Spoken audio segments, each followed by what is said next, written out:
Magandang araw. So welcome to our module number 23 of Math 204, Mathematics in the Modern World for Engineers.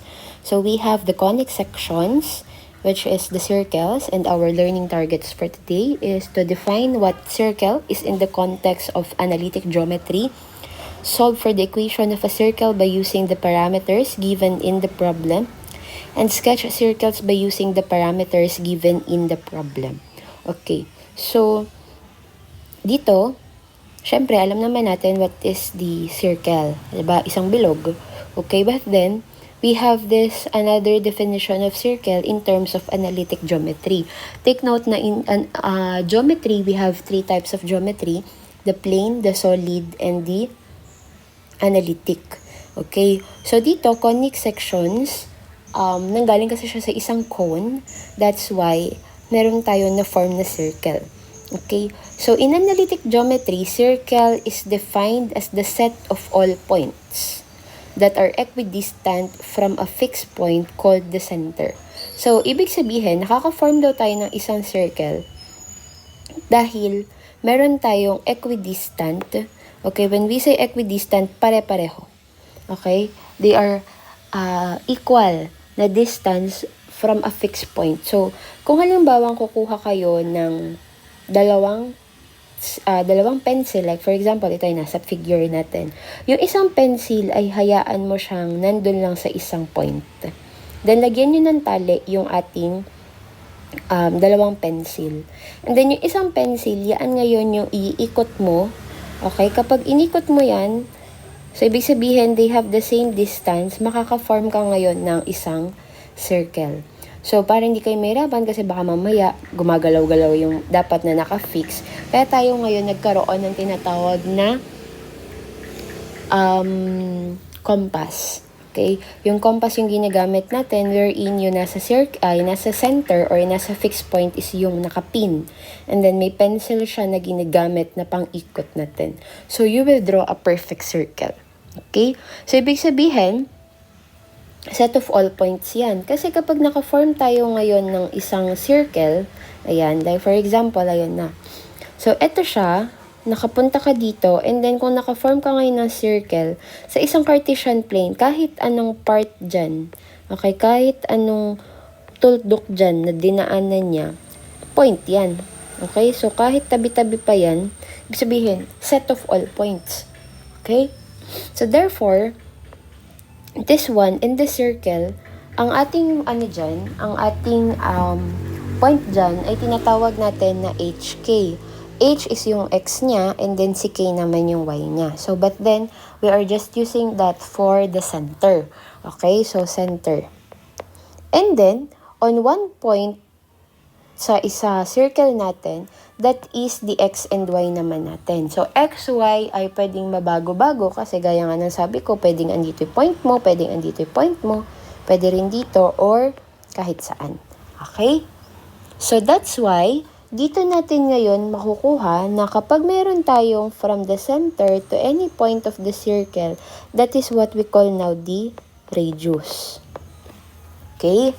So, kung papansin natin, we have now the formula for this na x minus h squared plus y minus k squared is equal to r squared. So, paano siyang nakuha? Just because of the Pythagorean theorem.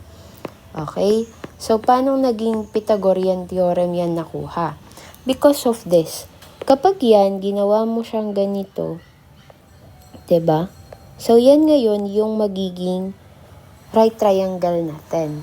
So, paano naman ngayon na nakuha na ito si x minus h?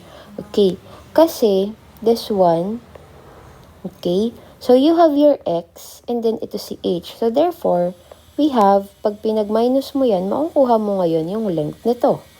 Okay? And then, same goes dito naman sa taas. Okay? So, you have your y, you have your k. So, pag pinag-minus mo yan, makukuha mo yung length nito. And then, for the radius, of course, sabi nga natin, this is the radius, so r squared siya. Okay? So, just the same goes with the Pythagorean theorem. So, ngayon, dito, ayan yung gagamitin natin na formula para sa ating pagkuha. Okay? So, ito, yung form na to, in this form, itong formula na to, that is what we call the standard form. Okay? So, paano, ma'am, halimbawa kung yung kanyang center ay napunta sa 0? So, kung halimbawa naging 0 yan, so,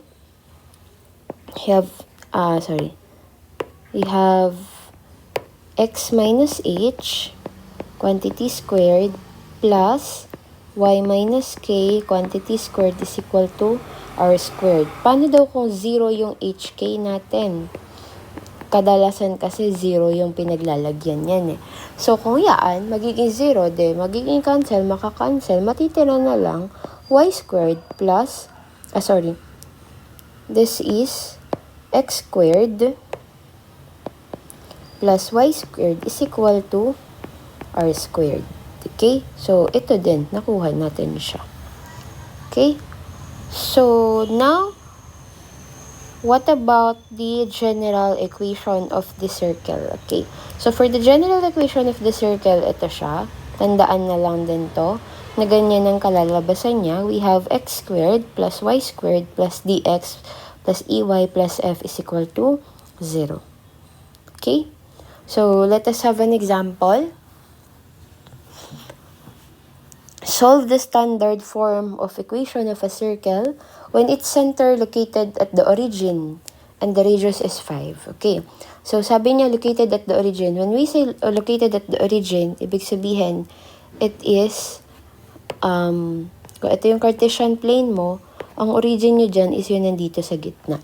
And that origin is just 0, 0.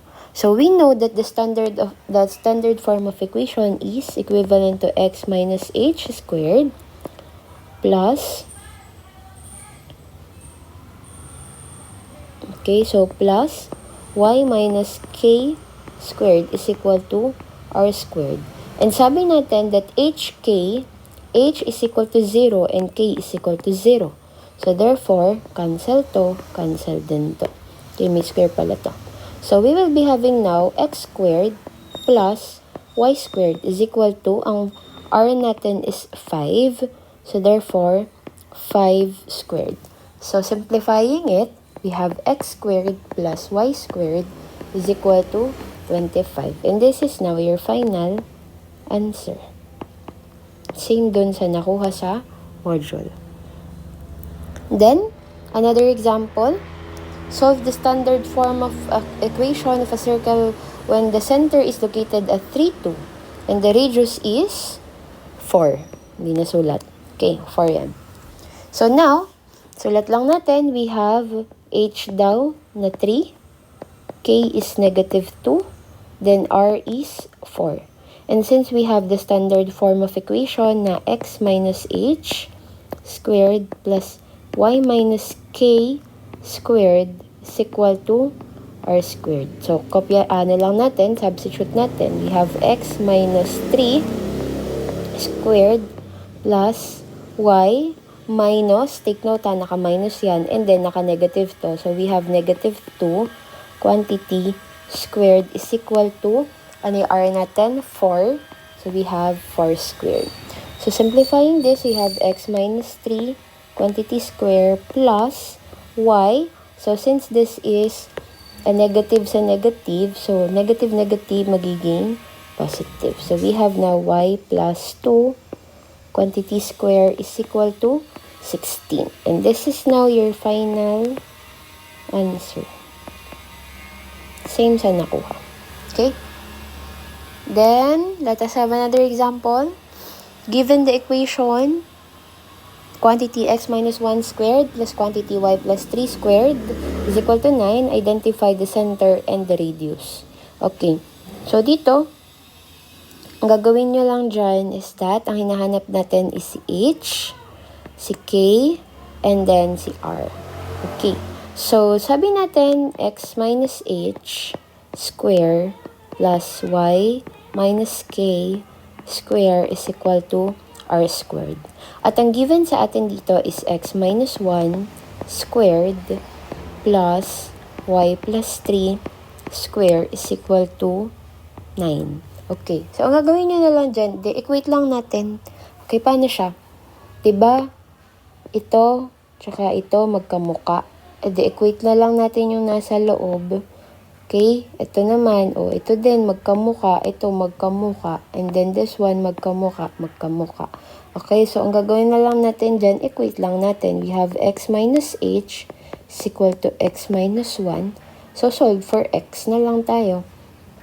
Okay, so we have, okay, so lahat ng mga nasa letters, lipat lang natin sa kaliwa and then maiwan yung number sa labas, sa kanan. Okay, so we have x, ito siya, and then itong x natin na to, from positive magiging negative, and then we have minus h is equal to negative 1.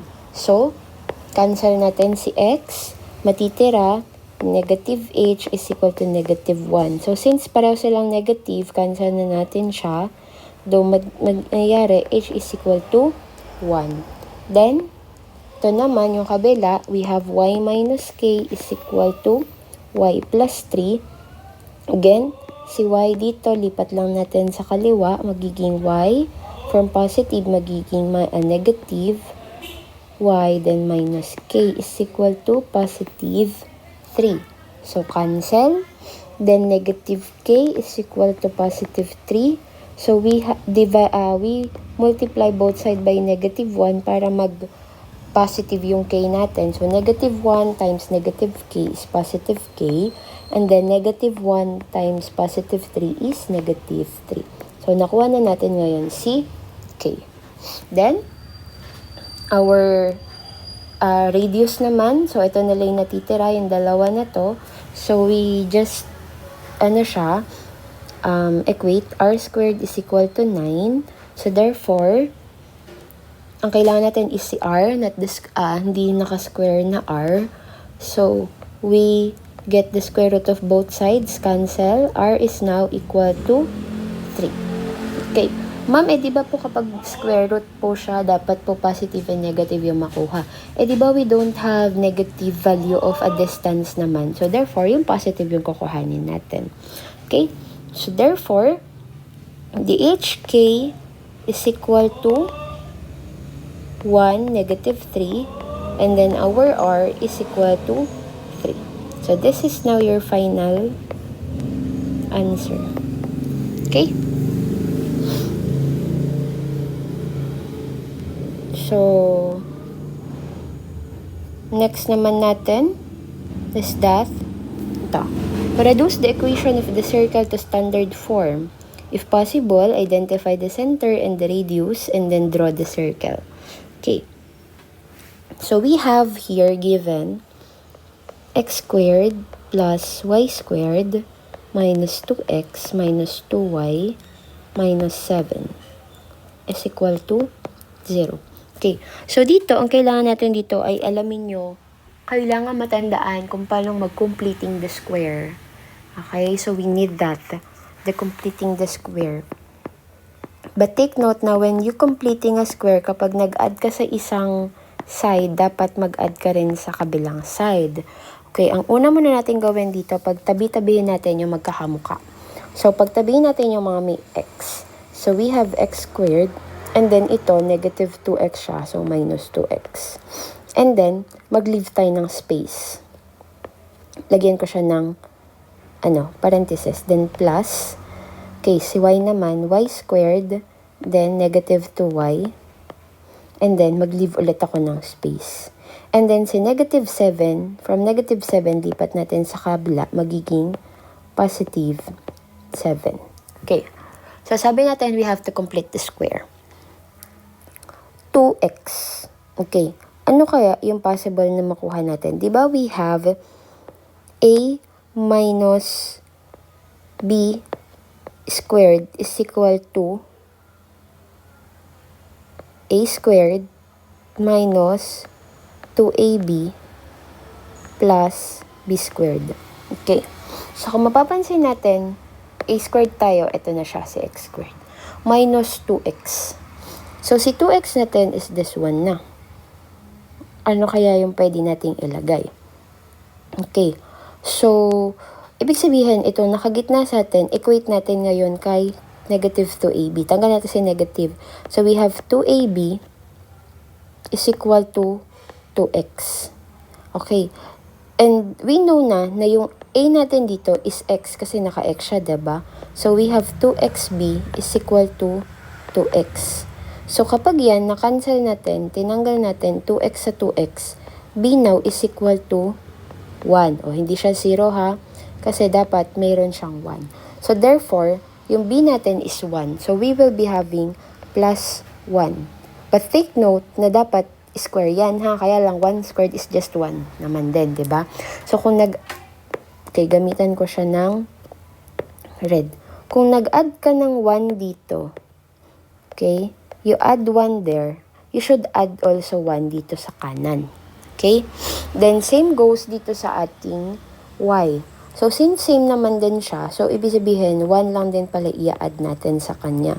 So, kung nag-add ka ng another 1 dyan, okay, gamit ako ng another color.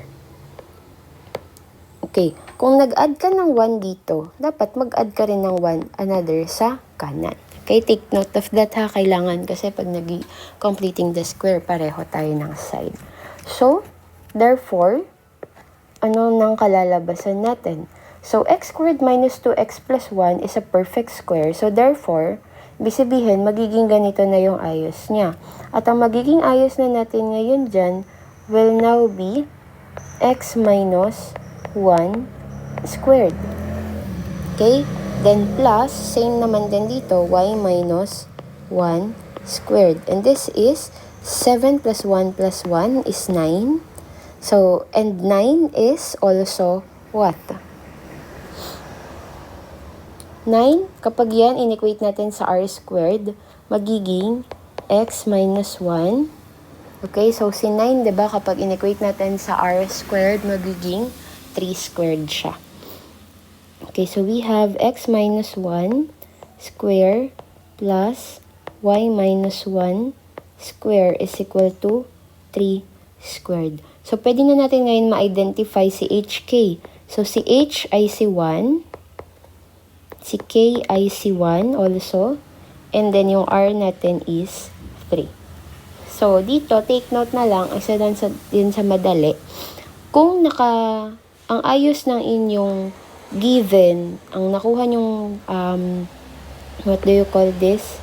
Ito, yung ating standard form, kung siya ay naka-minus talaga, ibig sabihin, kapag kinuha mo si H, naka-positive.